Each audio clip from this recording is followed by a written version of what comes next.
웨스트민스터 소교리 문답 제60문부터 제62문까지 넷째 계명에 대한 내용을 함께 살펴보겠습니다. 제60문 안식일을 어떻게 거룩하게 하여야 합니까? 안식일을 거룩하게 하는 것은 그날 하루를 거룩하게 쉼으로 할 것인데 다른 날에 합당한 세상 일들과 오락을 그만두고 부득이한 일과 자비를 베푸는 일을 제외하고는 공사간에 하나님을 예배하는 일에 하루를 온전히 사용할 것입니다. 제61문 제4계명에서 금하는 것은 무엇입니까?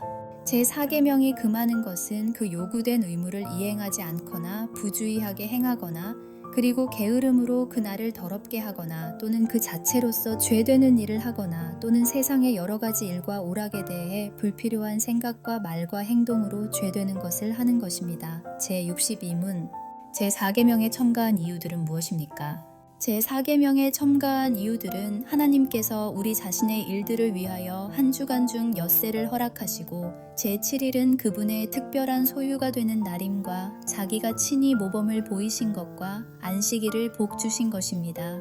교회는 하나님의 약속을 기억하여 죄와 싸움으로써 안식을 누립니다. 이제 이 내용들이 무엇을 의미하는지 출애굽기 20장 8절 말씀을 통해 살펴보겠습니다. 안식일을 기억하여 거룩하게 지키라. 이 말씀을 히브리어 원어의 순서대로 번역하면 이렇게 됩니다. 기억하라 안식의 날을 거룩하도록. 여기서 우리는 기억하는 것이 안식일과 관련되어 있다는 사실을 알게 됩니다.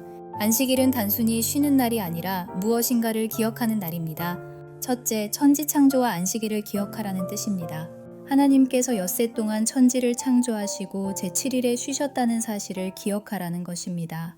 이스라엘은 일주일 중 하루를 생업에 종사하지 않고 쉬지만 그럼에도 불구하고 창조주 하나님께서 그 백성들을 먹이시고 입히신다는 사실을 기억해야 했습니다. 출애굽기 16장의 만나 사건과 안식일 규례는 이를 분명히 보여줍니다. 둘째, 복된 안식일을 기억하라는 뜻입니다. 하나님께서는 안식일을 복되게 하셨습니다.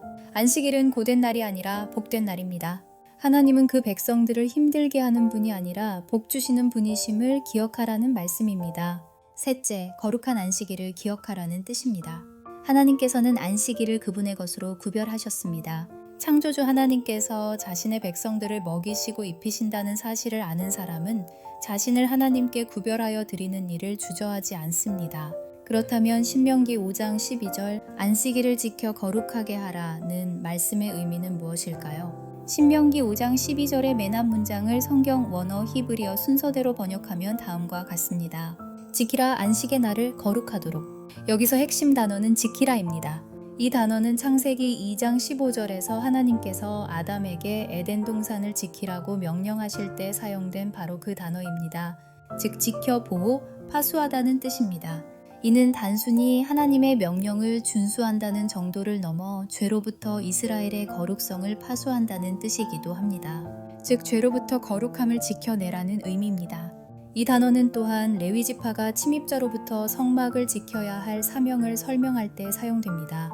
성막은 새로운 동산이었고 레위인들은 그 거룩한 공간을 파수해야 했습니다.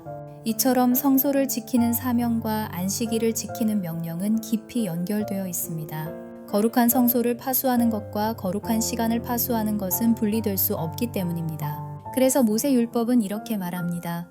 내 안식일을 지키고 내 성소를 귀히 여기라. 나는 여호와이니라. 그러나 첫사람 아담은 이 사명에 실패했습니다.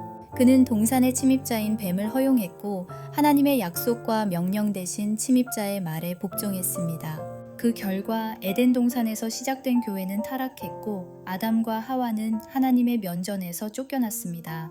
신명기의 안식일 명령 역시 히브리어로 지키라는 말로 시작합니다. 레위인들은 거룩한 예배 장소인 성막을 지켜야 했고 사악하고 가증한 것이 예배 가운데 들어오지 못하도록 파수해야 했습니다. 그런 것이 함부로 가까이 접근하면 죽여야 합니다. 그렇게 하지 않으면 이스라엘 전체에 하나님의 진노가 임했기 때문입니다. 외인이 가까이 오면 죽일지며 레위인은 증거의 성막 사방에 진을 쳐서 이스라엘 자손의 회중에게 진노가 임하지 않게 할 것이라. 레위인은 증거의 성막에 대한 책임을 지킬지니라 하셨음이라. 레위인들만 그런 사명을 가진 것은 아니었습니다. 이스라엘의 다른 지파들은 가나안 땅을 지켜야 했습니다. 약속의 땅에 사악하고 가증한 것이 들어오지 못하도록 지켜야 합니다. 이방 종교와 악한 문화로부터 이스라엘과 가나안 땅을 지켜야 합니다. 그렇게 하지 않고 가나안 족속들과 통혼하고 그들의 신들을 섬기면 이스라엘 전체에 하나님의 진노가 임할 것입니다.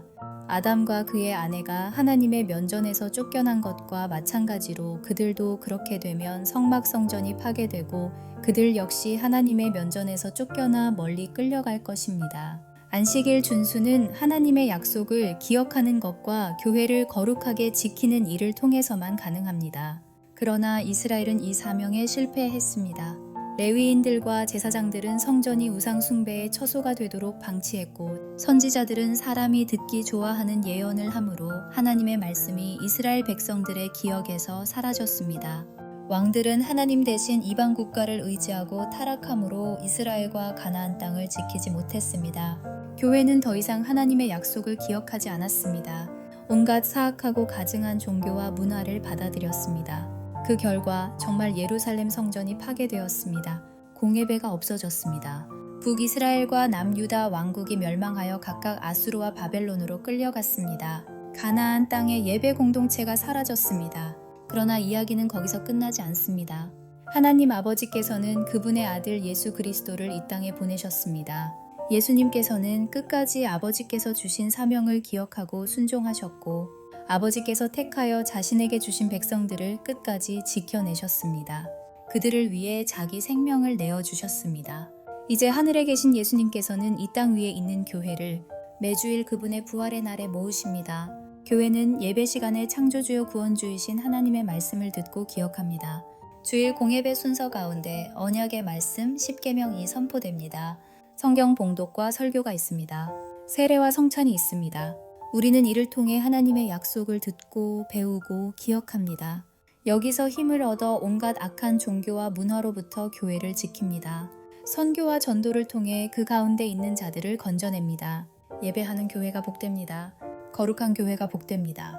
하늘에 좌정하신 예수 그리스도께서는 예배하는 참 교회를 지금도 보존하십니다.